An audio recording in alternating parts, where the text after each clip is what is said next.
What's up, everybody? Today we are joined by Casey Pierce, my future broadcast partner for Fox, um, and current member of your LFA championship bound Dinos. Casey, thank you so much for joining me. And how's it going today so far? Thank you for having me, Sam. I really appreciate it. So far, it's going very well. Grateful to be here again and glad to be able to represent the LFA and the Dinos here and be able to showcase to our American audience back home. Absolutely. Um, Definitely something that we wanted to showcase a little bit more this season was the international options that players have from America, and you're able to do so playing down in the LFA. And your first season has seemingly gone very well, considering that we're about to talk about your championship run. So let's start with your off season. I mean, last time you were on here, we were talking about the fact that you just signed with the Columbus Lions. I know you had a brief stint with Sioux City as well. How did you end up in the LFA this offseason? So it was actually a really interesting question, but basically, I was not comfortable with the directions of with the where the Lions were going. Obviously, they're doing very well now, but when they left the NAL, I was going with the Lions specifically to be in the NAL. Had a couple teams in the CIF that I was talking to, ended up going with Sioux City, but then one of my former teammates, Jeremy West, who played with me on the Kansas City Storm last year actually reached out to me and said, "Hey, man, we're looking for an offensive lineman who can potentially play center. Do you have a passport? Do you have this stuff?" And I sat down and talked to my family. And financially, and with everything that was put on the table for me, it just made the most sense. And that's really kind of how that came to that conclusion. Plus, my goal was always to get back outdoors to be able to showcase to some of these other leagues. I do have that potential. And one of the other siding factors was the partnership that they have with the CFL. There's a lot of guys who have either gone up to the CFL or have gone to the XFL or USFL through that. And that's something where I use that opportunity and just kind of leverage that and was like, I think this would be a best bet. Plus, I want to be able to see the world. With being 27 and with some things in the horizon, I wanted to make sure I'm able to do these things while I have the youth and the ability to do so. So that's ultimately where that decision came into play. That makes perfect sense. I mean, why wouldn't you want to explore this opportunity given the fact that, like you said, you're still very young?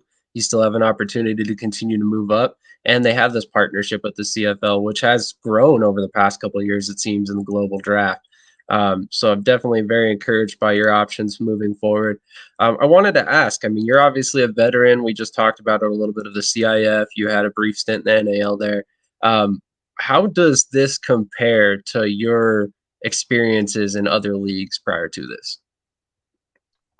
Well, I would say the biggest thing is the culture that you have to get to used to. Uh, the Mexican people are very proud people, so there are sometimes where their ideals coming in. As an American, it can be difficult for us to understand um, that sometimes their philosophies in football are a little bit different. But at the same time, too, that's not a bad thing because they bring a lot to the table, which we as Americans or a foreign player may not have seen or looked at from this angle. And that's something that was a unique challenge in and of itself.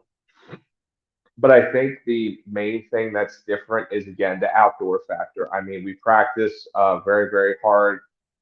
Being outdoors again is obviously very different. You have more space, and that's always a challenge in itself. Like yes, in arena you have to be quick because you can get a hold of someone, but at the same time too, being outdoor opens up the running game, blitzes a lot of more things open up in that regard. Plus, the windows can be a little bit longer. You can get a little bit longer passing time. But ultimately, I think the big thing is just for people to be able to getting used to being outside again, but then having to adjust to learning either a different language or understanding how plays are set up. I think that's really the big thing as far as like the key differences is again when you're going from an indoor league to an outdoor league, they still handle everything professionally. You're still expected to go to practice, handle the things that you're supposed to handle, study film. We do have huddle, which is a really nice thing. I know some teams do and do not have that, but down here they do have huddle. So that gives us ability to do a lot of opponent scouting as well as self film review and make highlights and stuff like that. So I would say those are like the main key differences that I've noticed. Absolutely. And with that being said, how do the amenities compare? I mean, I know we've talked about this a little bit off camera, but I mean, I mean, you get housing, obviously. What other options do you have down there as well? Well, as far as things that you get, like I said, it's a little bit more of making sure you negotiate your contract. I mean, me coming in as a rookie, there were some things that I talked to a couple of the other veteran guys that have played, such as some of them veterans like James O'Keefe, who's the D3 All-American at his college, has come here, has been one of the best wide receivers for the Dinos as well.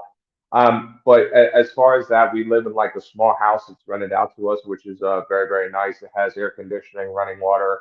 We have showers, all of that. We don't have to necessarily pay anything for that, which is really nice. We have internet. The only thing is that we have to go out and get our own food, which sometimes, in a sense, like people are like, "Oh, we're having to spend money to get food," but we also have access to our nutritionist, April, who has been a fantastic help for me and not only help with me maintain my weight, but I actually have acid reflux. And I didn't know for a long time about this, but because of the Dinos reaching out to this nutritionist, I was actually able to adjust my diet. It's helped me both from a long term perspective and it helped me diagnose the problem that I have. Those nutrition services are paid for. She's also a practice too. She helps keep us hydrated and make sure that we're able to keep on top of things. We have a great training staff as well that really tries to take care of us. We have a great doctor, and our coaches are phenomenal too. Is that for Americans, a lot of time we're either carpooling with our Mexican teammates or we're looking up services through what we call InDrive or DD. Not sure if those are around back home in the U.S., but those are services that we use down here. Obviously, there is Uber as well. But the other thing is too that a lot of people don't consider is everything is in pesos. So that in itself provides another unique challenge that I forgot to mention is that you have to use everything in pesos, and when you go home, you have to convert it.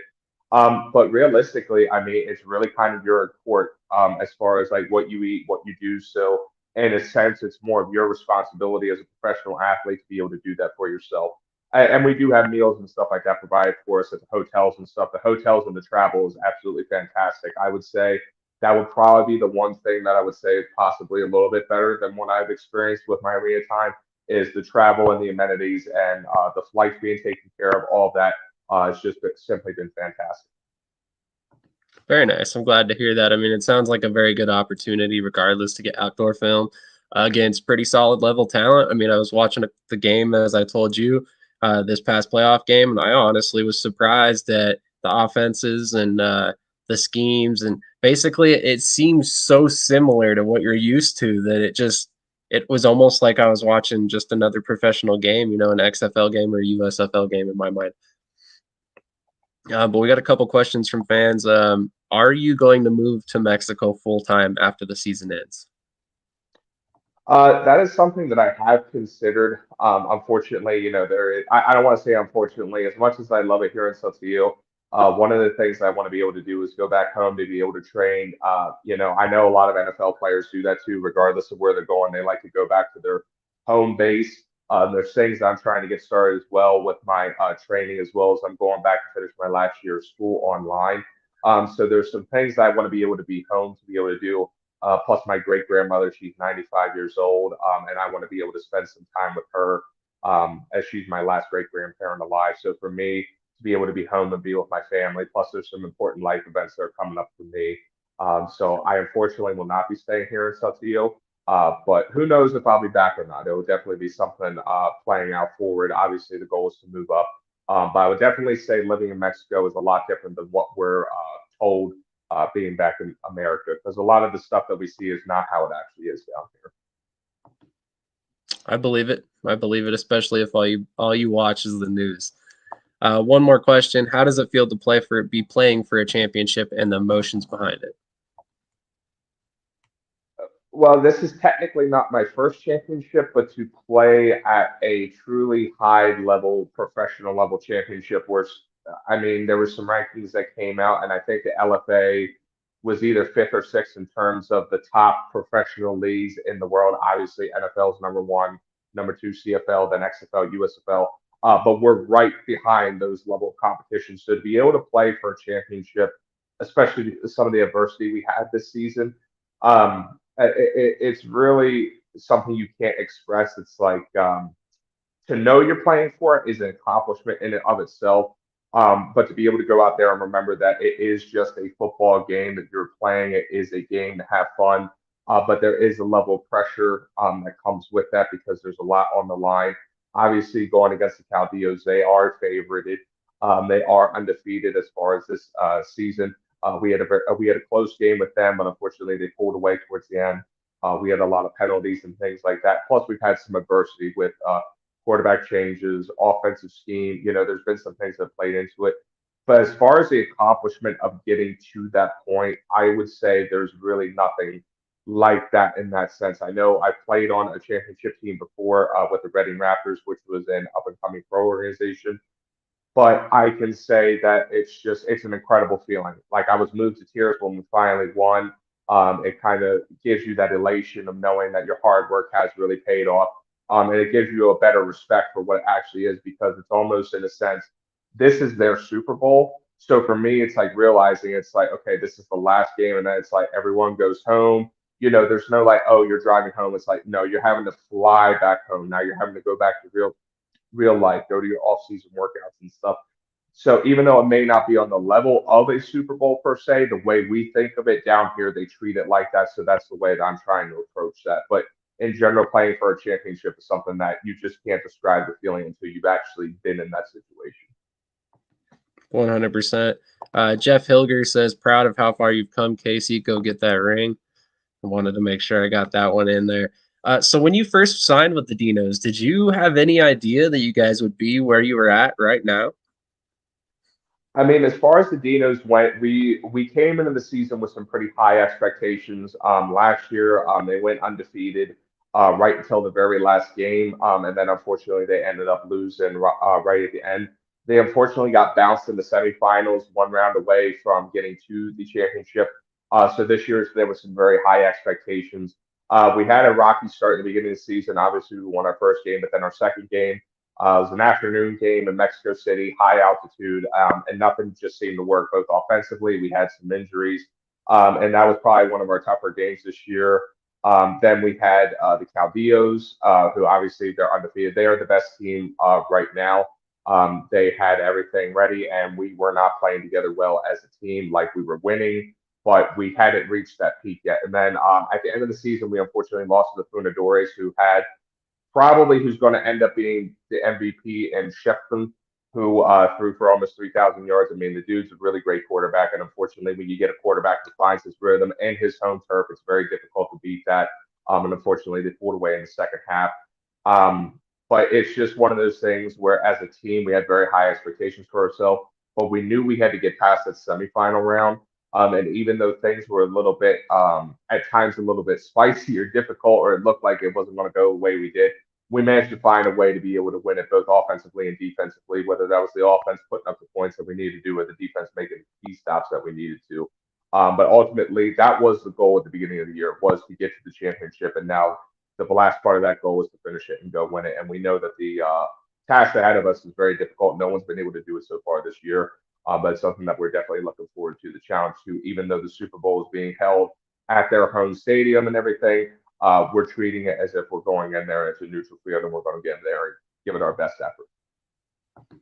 Interesting. So they have home field advantage? Yes. So just based on where, so like the Super Bowl, it's kind of like what happened with Tampa Bay a couple years ago, Gotcha. where the host city tends to move around. Well, this year it just so happened to be in Chihuahua, so they ended up kind of getting like that Tampa Bay home field advantage this year. Not by design; it wasn't meant to be that way. It's just how the season ended up working out this year. Hey, good on them for taking advantage of the season that happened to have the Super Bowl in their house. So, for our fans at home in the U.S. that don't know much about the LFA, how many teams are in the league currently, and how many teams advance into the playoffs? So currently there are 10 teams within the actual league itself. Now that number is projected to be growing over the next couple of years, but as of right now is currently 10. There are six total teams that advance into the playoff. Now there's a lot of different stuff that goes into that, but basically you get your first and second seed. Your first seed obviously is like very similar playoff structure to how we have it like in the Super Bowl. So you have your first seed, they'll play the winner of the quote unquote winners bracket, and then the two seed will play the quote unquote winner of the other bracket as well. So that's it's very similar to how like the NFC, AFC playoffs work in the sense you have your wild card weekend round. The first and second team gets a bye week. Then you have your semifinal round. Then you have another bye week, and then you get to your Super Bowl. Now, as they expand with more teams, they'll obviously be growing that. But currently, it's 10 teams, and then six get in. Fair enough. Okay, that makes sense.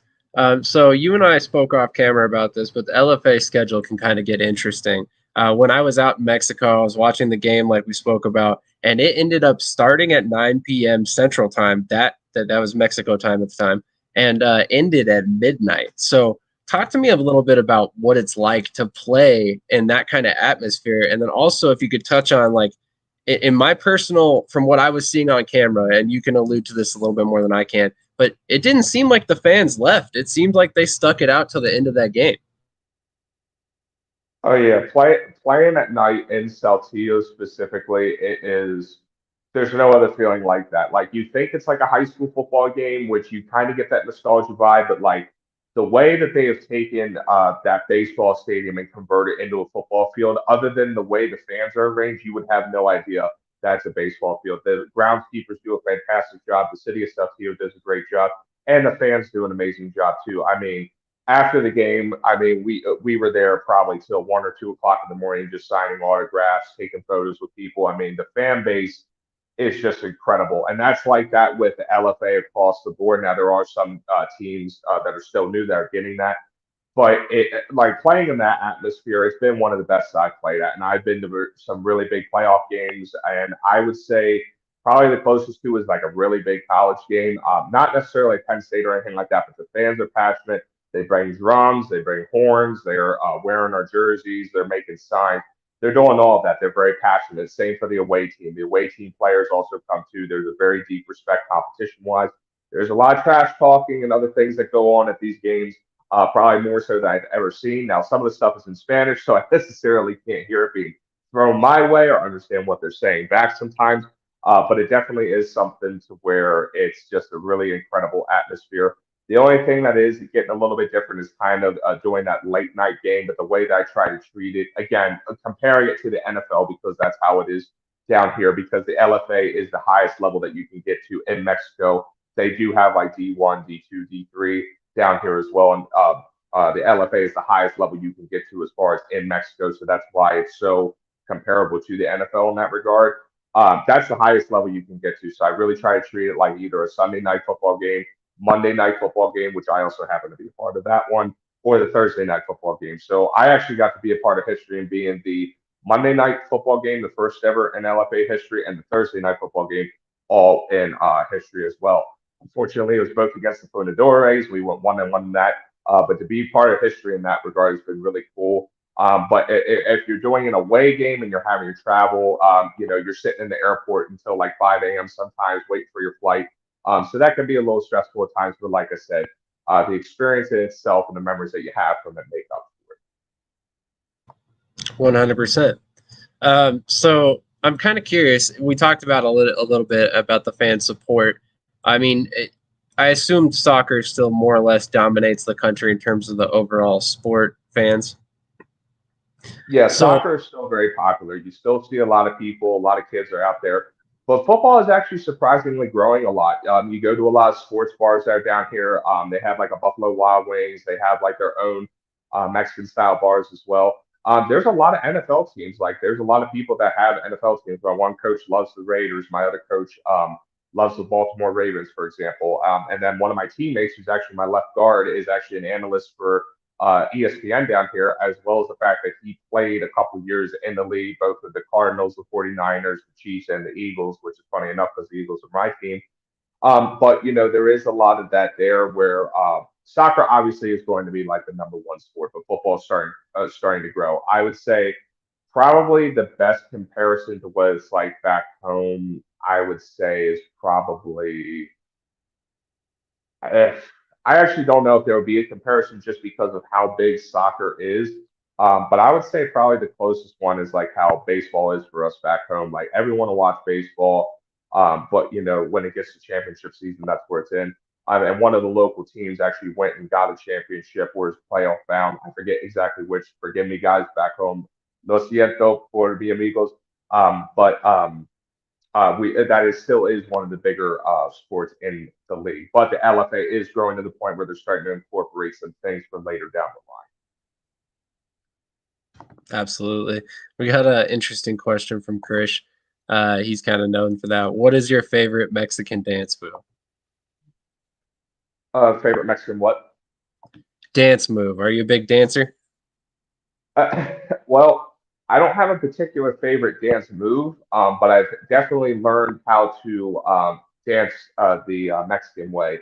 There's definitely a way that they do it. They call it, I don't know how they call it, but it's almost like they call it hearing with your feet. And the way that they dance and stuff, there's different rhythms that you have to go in certain moves and stuff. They'll do like partner dances and stuff, not necessarily like square dancing, but they'll do stuff like that. The one thing also that I noticed too that's a little bit different is that the females will also twirl the males around. So like we know the classic, spin the girl around, but the men will actually also do it as well. And a lot of the dancing isn't so much necessarily in their hips per se, but it's a lot of the footwork and stuff that goes into it. And that's more of like their classic style. There's some different types. There's the Sonora style, and then there's another style that I can't think of the top of my head. But there's a more American type of Mexican traditional music that they have, which is more of like your Texas, New Mexico, that type of area. And then you have your more traditional Mexico music, which is more of like the actual music that was brought up in Mexico. But they also have, they have their versions of rap, hip hop, rock, all of that stuff. But I can't say necessarily that I have my favorite Mexican dance move per se because that's not something I do a whole lot. I just dance crazy is in general, so I kind of improvise as I go. So Absolutely. It looks like we got a fan question. Speaking of which, if you're tuning in, thank you so much. Please hit that subscribe button on our YouTube channel. Help us hit that 750 subscriber goal. Juan Miguel says, "Why do they call you the Undertaker?"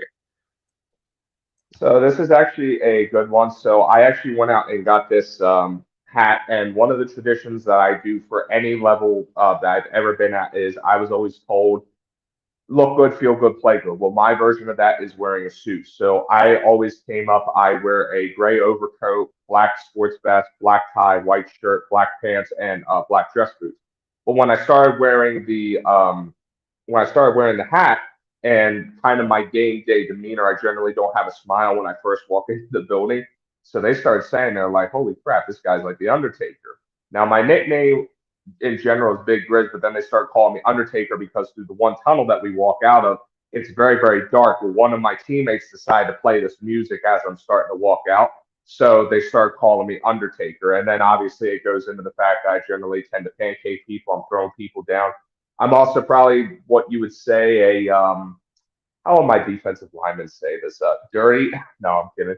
I'm just a little bit of a chippier offensive lineman. I don't necessarily like to talk a whole lot, but I'm going to let you know that I'm there in a way, and that's kind of like how the Undertaker was. You didn't have to necessarily hear him speak, but you knew that his presence was felt. So I've kind of really gone into that. The fans call me that, and that's something that I've really kind of absorbed into was that Undertaker role of like, okay, I'm here to handle business. I don't have to be the most vocal, don't have to talk the most. But when I step in the building, you're going to know that I'm there. I love that. I love that. Thank you for tuning in, Juan. We appreciate that question. So obviously before this, you'd played for a lot of indoor football teams that are basically really happy to get 10,000 fans on a good day, right? The games that you're playing in front of now, I mean, they're probably twice that, sometimes three. What's it like playing in front of that atmosphere at this point in your career? I mean, do you feel like it might be a disappointment if you have to go back to indoor at some point because of that, or are you just looking at what you're at now? I'm really just kind of taking it all in that regard. And don't get me wrong, the indoor makes up for itself in the fact that with those really tight spaces, the crowd noises can be made up. Plus, I've been seeing what they've been doing in the IFL. Kudos to Coach Brian Schmidt up at Coach Brian Schmidt in the IFL, my former coach Mark Timberlake, and all those other coaches for bringing in the fans and stuff like that. I know sometimes in the CIF that was sometimes a concern as well as the NAL, especially what's going on with the Empire. But there's some things I just look at. I'm like, I try not to compare them in that regard because in a sense they're almost two different sports in a way. But if I ever had to go back to arena, I don't think I would ever do that because again, at the end of the day, you're playing football. There's a different objective, and it's a little bit different mindset. But in terms of the fans and just hearing the outdoor crowd roar and the way that grass feels and the smells and all the stuff that goes into it, I mean, there truly is nothing better that can beat that. That's why everyone wants to get to the NFL. That's why everyone wants to go play college. There's something about that feeling. It's almost kind of gladiatorial. I know you get that feeling from arena, but there's just something about being outdoors that I feel for me personally just gets you to another level where it's like, wow, this is it. Everyone's watching you. And I mean, the YouTube broadcast alone, I mean, between the Facebook Lives, the YouTube broadcast, some of the local TV networks that do broadcast it like local within the towns and stuff like that, you're looking at least 1,000 viewers, if not more, depending on the game. I know for some of the playoff games, you were looking at 1,000 watchers, 2,000, if not more, on the YouTube streams, and they stream it from multiple different channels on YouTube too. I do also know for a fact that they're working on getting some ESPN level broadcasters on there as well. Now, I know it is in Spanish, so that is the one thing that's a little difficult. But in terms of following the football and seeing what's going on, that's perfectly fine. It's just with the announcements, there's a lot of Spanish speaking on there, so that's something that you have to get used to as well. But I would say, in terms of just the outdoor crowds and everything, there's nothing like it. There's nothing truly like just that roar that you hear and you see the outward expanses, you see the moon, you see the sun, you see the lights, and it's just seeing that open sky along with the fans is just it's an incredible feeling. Absolutely. We got a couple more comments. Hello, Casey, and from your favorite defensive lineman. So that's pretty awesome. I love that your two mates are tuning in. Again, if you're tuning in for the first time on Shady Sports Network, make sure to hit that like and subscribe button. How difficult has it been to make the transition from obviously coaches where you speak the same language to coaches that might speak predominantly Spanish? So the nice thing is that I kind of had a little bit of Spanish in my background, so I knew how to communicate in the basic sense. But I've also had to practice a lot. When I got down here, my Spanish was not great. I just knew a couple things. How do I get to the bathroom? I need to use the phone. I need a ride. You know, some of those basic things. But as I've gotten better, I've been able to get better with talking casual, how to figure out how to buy certain things. You know, going to a restaurant and ordering without having to speak English. I'm able to translate a little bit for some of my teammates, but Google Translate is your best friend down here. But as far as like the coaches and stuff, we do also have a good number of Mexican players that are able to speak English. So we have our guys that we call the quote unquote translators, but they understand English well and they're able to kind of communicate back and forth. But as you're down here, the more that you're around it and the more that you hear them and how they're communicating, you start kind of putting words together. So honestly, in a language, from what I found, you're able to hear it and understand it better than you're able to speak it and communicate it sometimes. That's just what I found. But it definitely is a challenge because with that language barrier there, like sometimes you can't necessarily know, like, hey, coach, what am I doing wrong? Unless you know how to ask or you have someone there, you don't do it. So if they're getting frustrated with you could be sitting there just be like, I don't know. Or vice versa, if you're frustrated with something, you're trying to communicate that to the coach, but they look happier, they don't understand you. It can be very frustrating. But as long as you have people that you talk to, you try to, you don't necessarily have to make friends in the sense that you have to be all lovey-dovey and everything. But like, if you're being a good teammate, you're talking to them, be like, hey, I need some help with practicing my Spanish, or could you help me translate? That's where you at least want to try to get one of those people in your corner. My roommate Juan is actually kind of the guy that broke me into it. He speaks fluent English as well as fluent Spanish, so he's been able to really help us as well. But I've also been practicing as well. One of the main things, common phrase I tell people is "Yo hablo español poquito, pero yo necesito mucho practicar en español." Basically, what I said there for anyone who doesn't know is I speak Spanish a little, but I need a lot more practice in speaking. So that's something I use a lot, and that kind of lets people know, like, hey, he can't necessarily speak Spanish as well, but we kind of understand where he's at. And most of the people down here, they're Americanized enough to where they understand a lot of different things. They just can't necessarily speak it. And again, it goes back to the thing with language. You'll be able to hear it and understand it before you're able to speak it and communicate a response per se. 100%. Jack Rifle says, "Hola, Casey." Yet another teammate, I assume. Actually, he's the quarterback that coached at Fleetwood High School. He was one. He was a sophomore when I was there. He's actually going into a senior year. He's getting a lot of looks from both D2 as well as D1 AA, as well as Division 3. So he's looking to have a breakout season this year up at Fleetwood. So good to hear from you, Jack, and looking forward to seeing what you do this season. Absolutely. Thanks for tuning in, Jack. We appreciate it. If you haven't done so already, make sure to hit that subscribe button. So, obviously, the goal next week is to head home with a ring on your finger or shortly thereafter. I know there's a little bit of time to manufacture them, with hopefully a whole lot of purple in it, right? So, other than that, what are you hoping to accomplish this season overall and then going forward in your career?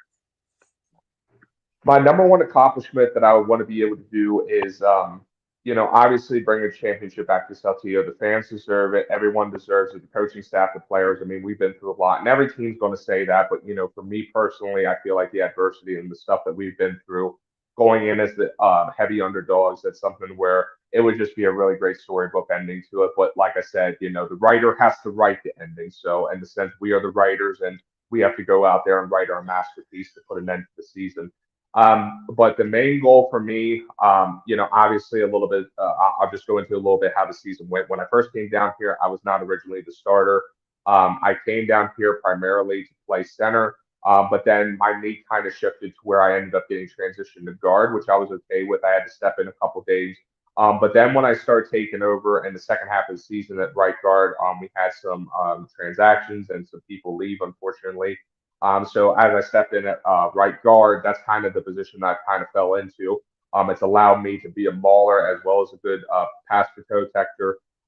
Can't say exactly in terms of stats, but I have not been called for holding this season as far as I'm aware of. There have been some other penalties, unfortunately, false starts and stuff with different QBs and stuff like that. That has been something there.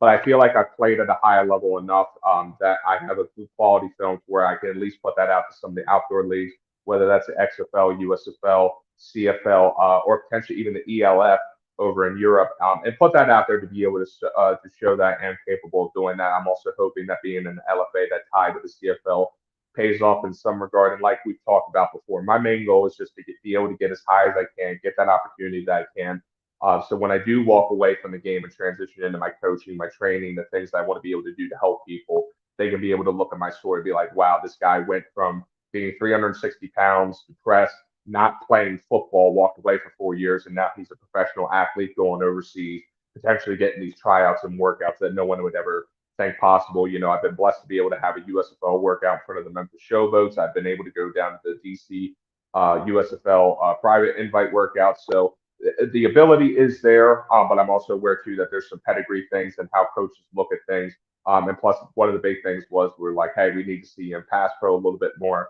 And even though I'm more of a run blocker, pass pro was something I definitely had to work on this year and something that I've definitely worked on, especially between my coaches, Jesus Esparza, as well as Coach Jonathan Diente. They both really helped me out as far as that goes in terms of pass pro, getting better with that. Plus, our one defensive tackle, Caesar, literally has 14 and a half sacks, led the league in sacks as a defensive tackle. I mean, the dude's an absolute monster. He's like 6'5", 6'6", 300 some pounds, but he's ripped.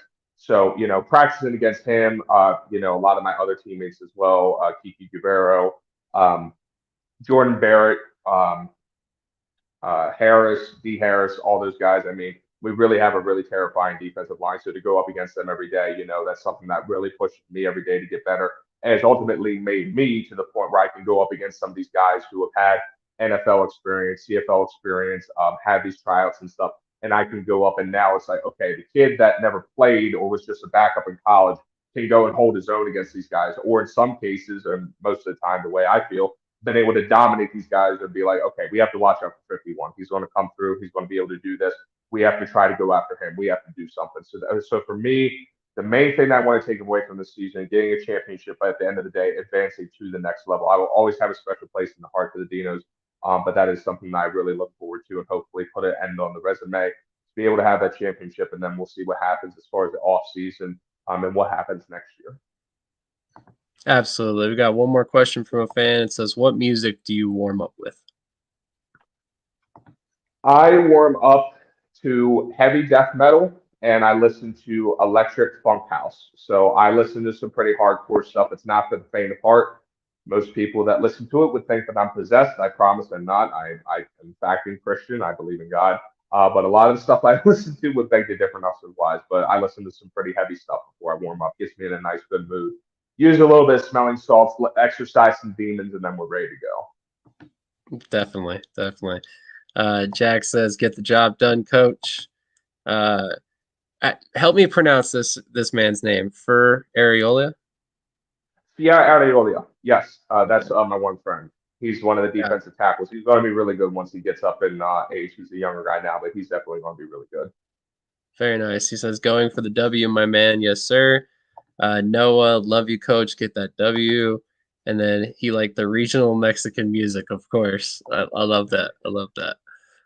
So one last question for you, and this one's kind of a broad question, but my final question is simple. It's would you recommend the LFA to players in your position who are looking to continue developing and to get outdoor film and ultimately, hopefully, move up in their career?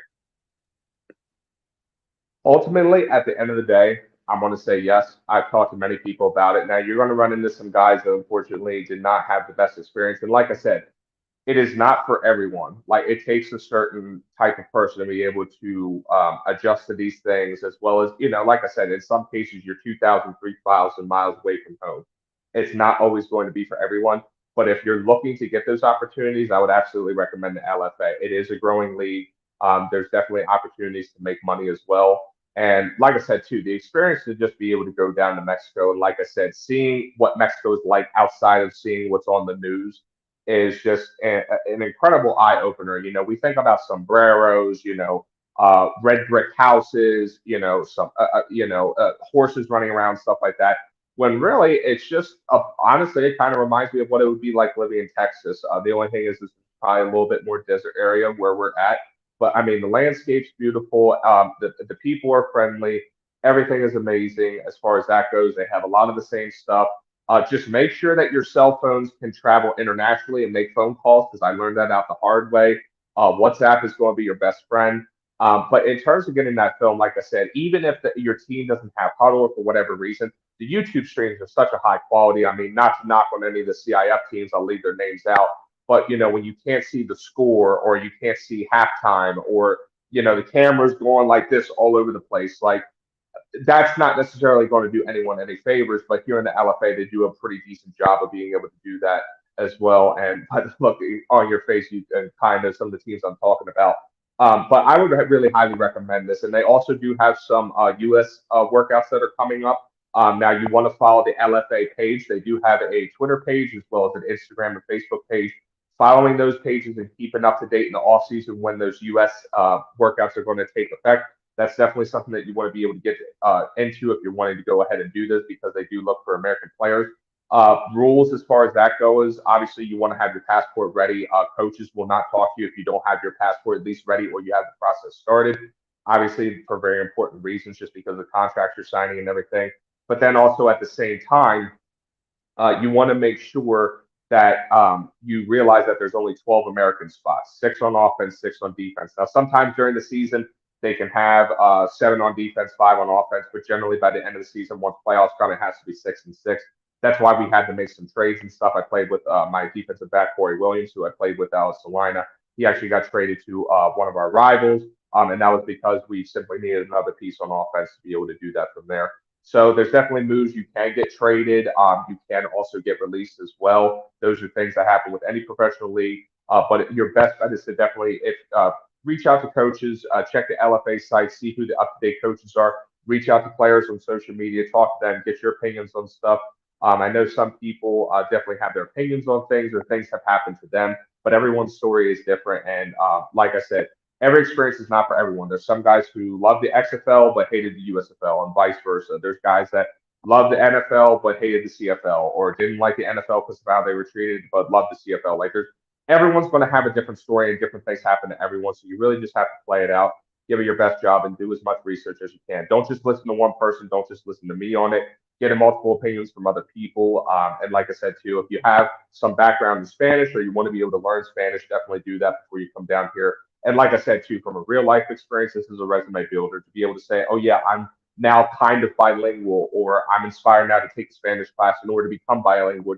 Like that's going to be huge in the next couple of years. I know it's big now, but like if I can encourage anything to anyone who is watching this, please, please take a Spanish class. Take it up to level 2. You don't have to take it up to level 4. Take some level of Spanish so that way you're able to communicate it because it's only going to come further in your job, whether that's broadcasting internationally. I know me and you have talked about it, international broadcast, but that is something that's very huge. And I know that in Mexico, the fans are passionate, and being able to communicate across cultural lines is definitely something that's key. So that would be my piece of advice. But in closing, I definitely think that the LFA is a really great place to be able to come, especially be able to get the film that you need, but also you're getting back outdoors, getting back into that environment. And like I said, that's what a lot of these coaches are looking for. And with their ties to the CFL, I couldn't highly more recommend this. But like I said, do your research. It's just like anything else. Everything's going to have its risks. Everything's going to have its benefits. Everything's going to have its cons. Just make sure that you're doing everything the right way and doing as much research as you can. 100% agree on that. You should research any employer. It doesn't matter if you're playing football, being a janitor, it does not matter. If you're going to work somewhere, you should have prior knowledge of where you're going to work. A Facebook user asks, do you send film to coaches or are there tryouts? He did mention there were tryouts. Make sure you're following at LFA Mex on Twitter to catch anything they post, and then LFA Professional on YouTube. But go ahead, Casey. Yeah, you can send film to coaches and stuff. Like I said, put your contact information on there. You can say, "Hey, coach, I'm such and such a player. I played at this university, have this experience. Here's my updated and current film." So, like whatever film that you have, you can reach out and send it to our coaches. I know our head coach right now is Coach Adame. You can find this stuff on Wikipedia as well. If you type in LFA, they have links up there. But also, if you go to the actual LFA website, they have links to the coaches and stuff. A lot of them have Facebook profiles you're able to find on social medias. And like I said, too, follow the LFA pages. Sending out your film and stuff and reaching out to coaches is also good too, because then they can say, well, hey, we have a workout coming up in California. We'd really like you to come there. Would you be interested? And that's where you can kind of bridge the gap in that regard. There you go. There you go. Great advice from a great man. Casey, thank you so much for your time once again. I really appreciate everything you do. And I'm sure this will be far from the last time we speak again. But have a great rest of your afternoon. Best of luck this weekend, or sorry, next weekend. And hopefully you're winning the championship next week. Yeah, absolutely. And last thing for everyone back home, tune in June 10th. It'll be 7 p.m. Central Standard Time. I will post it on all my social medias. You can follow the LFA pages. That's when the Mexico Bowl will be going down. It is the Mexican Super Bowl. It's going to be great. We're going to have a halftime show. It's going to be a really great game, fireworks, all that great stuff. Please tune in. We appreciate the support. Also, I just want to give a quick shout out to my fans, teammates, coaches, my family, and my girlfriend back home, Megan. I appreciate everything you guys do, and I wouldn't be here without you guys. I just want to say thank you again, Stan, for having me on here. Let's go, Dinos. Thank you, teammates. Let's go, Satio. Absolutely. Have a great rest of your afternoon, man. I appreciate everything. You too. Take care. Absolutely. So once again, guys, that was Casey Pierce. Big shout out to him for taking time out of his afternoon to come on here and talk about his experience with the LFA. I think it's really important that we highlight some of these leagues that are outside of America that give these players opportunities to continue their careers because they are viable opportunities. Look at Casey. He went from the CIF. He's now playing outdoors in the biggest league in this country, and he's able to play for a championship next weekend. And for anybody who was curious, I did put the link up on the screen. LFA Professional on YouTube, at LFA Mex on Twitter. Follow both of them. Subscribe. Also subscribe right here because this is far from the last LFA interview we do. One of the best things that I found about the LFA is you can catch all their games for free on YouTube. So I wanted to make sure that was out there because some of these other leagues, the ELF, the CFL, it's a little bit more difficult to catch their games because they have their own streaming services you have to purchase, or you have to get TSN or whatever it may be. But regardless, thank you for everybody who tuned in. I really appreciate seeing some new faces tuning in. That's always awesome. Make sure you hit that subscribe button on Shady Sports Network YouTube channel, or if you're watching on Snowman, make sure you hit subscribe there as well. Hit that like button and share this with your friends. If you like this interview, make sure you tune into a lot more. There's like 160 some of them on the YouTube channel right now, ranging from leagues across the world. So make sure to tune in and continue to stick with us. And then I'm going to leave you with a quick word from our sponsor, SeatGeek. Maybe, if I can get it to pull up. SeatGeek is the ticketing app for fans like Boomstick Lady. No free throw is safe from the roar of her sticks. SeatGeek helps her find a seat in the direct eye line of the shooter so she can sit where her boomsticks make the biggest boom. Everybody okay? SeatGeek handles the tickets to sports, concerts, and more. So fans